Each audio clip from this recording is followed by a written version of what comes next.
فی الحال خو داسې څه ماته نه ښکاري چې په دې کې دوی صرف او صرف پښتون قوم چې دی په دغه نظام په دغه دی چې وده دا پارلماني چې د پنجاب غېږه ده پښتون بلکې څه چې په بلوچ او سندې هم خپل د غلام ساتي غلامي ساتلی دی او تر څو پورې چې دا صوبایي د هرې صوبې په مرکز کې چې دی نو پارلماني سیټونه متوازي نه وي تر هغې دا نور قومونه چې دي دا به د پنجاب غلامان وي پارلماني غلامان وي نو تر هغې پورې زه دې ته چې دی نو د پنجاب غېږه وایم د پنجاب غېږه ده که څوک پې خفه کېږي نو زړه دې وشي حقیقت دغه دی که څوک یې ورته غلط بات ثابتولی شي خو زه دلته ناست یم په پېښور کې ناست یم پښتنو مبارزینو او ملګرو په آخره کې زه تاسو ته یم چونکې دلته بجلي تلې ده هر څه چې دي خو روانه ده خبره پښتانه واپس پښتانه کول غواړي پښتانه د خپل بیل وجود د حقیقت اهمیت نه خبرول غواړي په خپل ژبه کې د زده کړې د اهمیت نه خبرول غواړي د بیل وجود د بقا د اهمیت د خپل خبرول غواړي دا موږ چې وایو چې په خپله ژبه جامه کې زده کړه د کورنۍ معاشرتي نظام یا په پیژندپاڼه کې د پښتون ټکې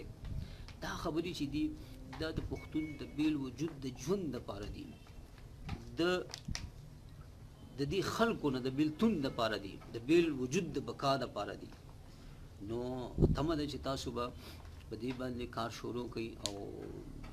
مبارزین نور را پیدا کوي نور را پیدا کوي د خپلې مشرۍ ته کشۍ مه وهئ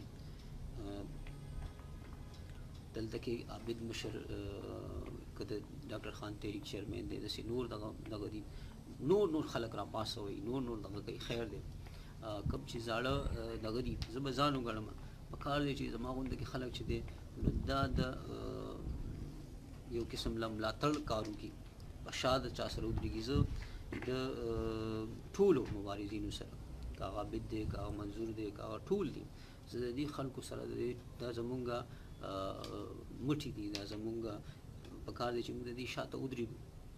په هر صورت یو به وایي چې پارلماني توګه کېدی شي بل به وایي چې په دې تو بلکل د هر چا مرسته پکار ده پښتنو چې کوم د پښتون قوم د مبارزې دپاره کوم سیاسي پارټیانې دي هغوی ته هم پکار دي چې منظم شي دغه شي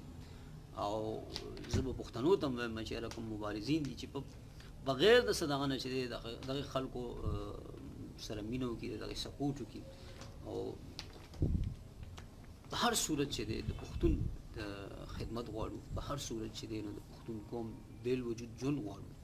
په هر صورت چې دی نو خپل پښتون قوم نسل خپله بیله پېژنګلو د پنجاب د غلامۍ نه ازادول غواړو او انشاءالله چې لازم به ازادو الله مخاده وبال لره د الله په امان